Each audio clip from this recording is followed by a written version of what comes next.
வணக்கம் நண்பர்களே. டக் லைஃப் படத்தை பற்றி நீங்க நிறைய கேள்விப்பட்டிருப்பீங்க. ஆனா இந்த படத்தோட சில ரகசியங்களை இப்போ உங்களுக்கு சொல்லப் போறோம். தெரியுமா? கமல்ஹாசன் இந்த படத்துக்காக 18ஆம் நூற்றாண்டு கேங்ஸ்டர் கதைகளை ஆராய்ச்சி பண்ணி தன்னோட கதாபாத்திரத்தை உருவாக்கினாராம். மணிரத்னம் இந்த படத்தை ஒரு உலகளாவிய கேங்ஸ்டர் கதையாக உருவாக்க பிரெஞ்சு சினிமா ஸ்டைலையும் உள்வாங்கியிருக்கிறாராம். அதனால இந்த படம் பிரான்சிலும் ஆங்கில சப்டைட்டில்ஸோடு வெளியாக போகுது. இன்னொரு சுவாரஸ்யம், கமல் இந்த படத்தை தயாரிச்சதோடு கதை எழுதுனதிலும் முக்கிய பங்கு வகிச்சிருக்காரு. இப்படி எத்தனையோ ஆச்சரியங்கள் இந்த படத்துல இருக்கு.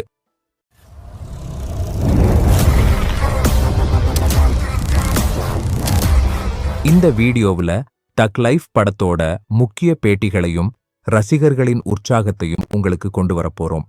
தயாரா? வாங்க பயணத்தை ஆரம்பிக்கலாம். ஒரு நிமிஷம் யோசிச்சு பாருங்க.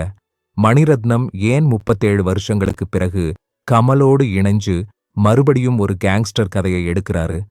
நாயகன் மாதிரி இந்த படமும் ஒரு கிளாசிக்கா இருக்குமா? சிம்பு, கமலோட மோதல் காட்சிகளில் யாரு மிஞ்சுவாரு? இந்த படத்துல த்ரிஷாவோட கதாபாத்திரம் எப்படி இருக்கும்னு நினைக்கிறீங்க?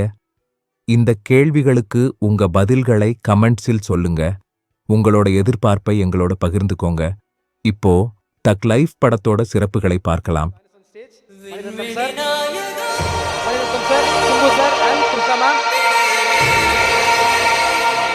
டக் லைஃப் ஒரு சாதாரண தமிழ் படம் இல்லை. இது மணிரத்னமும் கமல்ஹாசனும் 37 வருஷங்களுக்கு முன்னாடி நாயகன் படத்துல உருவாக்கின மேஜிக்கை மறுபடியும் கொண்டு வருது. இந்த கேங்ஸ்டர் டிராமாவுல கமல் ஒரு பயங்கரமான கேங்ஸ்டரா ரங்கராய சக்திவேல் நாயக்கரா நடிக்கிறார். அவரோட மகனாக சிம்பு வர்றார். ஆனா இவங்க 2 பேருக்கும் இடையில ஒரு உணர்ச்சிகரமான மோதல்தான் கதையோட மையம். த்ரிஷா, சன்யா மல்ஹோத்ரா, அசோக் செல்வன், ஜோஜு ஜார்ஜ், பங்கஜ் திரிபாதி, ஐஸ்வர்யா லக்ஷ்மி, நாசர், இப்படி ஒரு பிரம்மாண்டமான நட்சத்திர கூட்டம் இந்த படத்துல இருக்கு.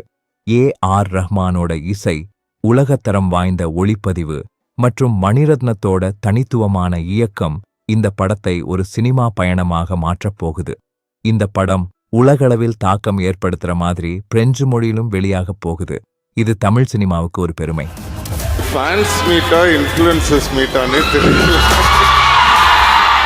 டக் லைஃப் படத்தோட ப்ரொமோஷனல் நிகழ்ச்சிகள் சென்னையில் பிரம்மாண்டமாக நடந்துச்சு. ஏப்ரல் 18ஆம் தேதி 2025 நடந்த பத்திரிகையாளர் சந்திப்புல கமல்ஹாசன் ஒரு ஆச்சரியமான விஷயத்தை பகிர்ந்தார். இந்த படத்துக்காக நான் பல வரலாற்று ஆவணங்களை படிச்சேன். ரங்கராய சக்திவேல் நாயக்கரோட கதாபாத்திரம் ஒரு உண்மை கதையோட தாக்கத்தை கொண்டிருக்கு. இது ரசிகர்களை ஆச்சரியப்படுத்திய ஒரு தருணம்.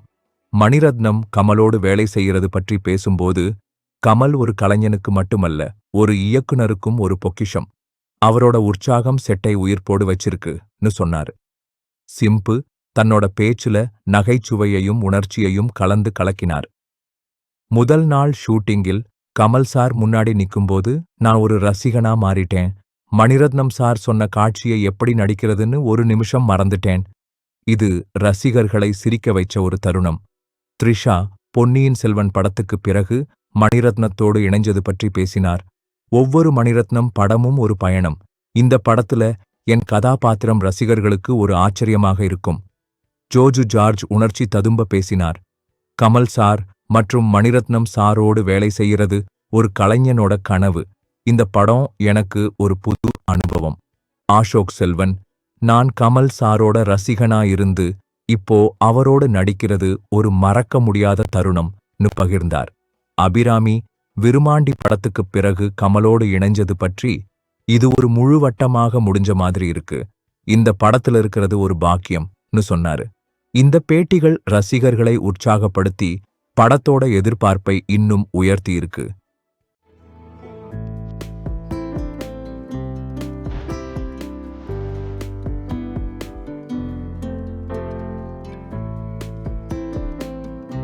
டக் லைஃப் படத்தோட ட்ரெய்லரும் ஜிங்குச்சா மற்றும் சுகர் பேபி பாடல்களும் சமூக வலைதளங்களில் பெரும் பரபரப்பை கிளப்பியிருக்கு. ஒரு ரசிகர் எக்ஸில் எழுதினார், ஜிங்குச்சா பாட்டு ஒரு தீப்பொறி, கமல் சாரோட வரிகளும் ரஹ்மானோட இசையும் தியேட்டரை ஆட்டம் போட வைக்கும். இன்னொரு ரசிகர், கமல் சிம்பு மோதல் காட்சிகள் தமிழ் சினிமாவோட புது உச்சமாக இருக்கும்னு உற்சாகமா பகிர்ந்திருக்கார். இந்த படம் பிரெஞ்சு மொழியிலும் வெளியாகப் போகுது. இது தமிழ் சினிமாவோட உலகளாவிய தாக்கத்தை காட்டுது. நாயகன் படத்தை மிஞ்சுமா இந்த படம்னு ரசிகர்கள் ஆவலோடு காத்திருக்காங்க. இந்த உற்சாகம் தக் லைஃப் ஒரு கலாச்சார மைல்கல்லாக மாறும்னு நம்ப வைக்குது. தக் லைஃப் ஒரு படம் மட்டுமல்ல, தமிழ் சினிமாவோட புது அத்தியாயம். கமல்ஹாசன், மணிரத்னம், சிம்பு, த்ரிஷா, ஏ.ஆர். ரஹ்மான் இவங்க எல்லாரும் ஒன்னு சேர்ந்து ஒரு மறக்க முடியாத சினிமா அனுபவத்தை உருவாக்கியிருக்காங்க.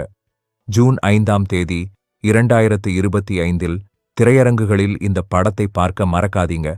இந்த வீடியோ உங்களுக்கு பிடிச்சிருந்தா எங்க சேனலை சப்ஸ்கிரைப் பண்ணுங்க.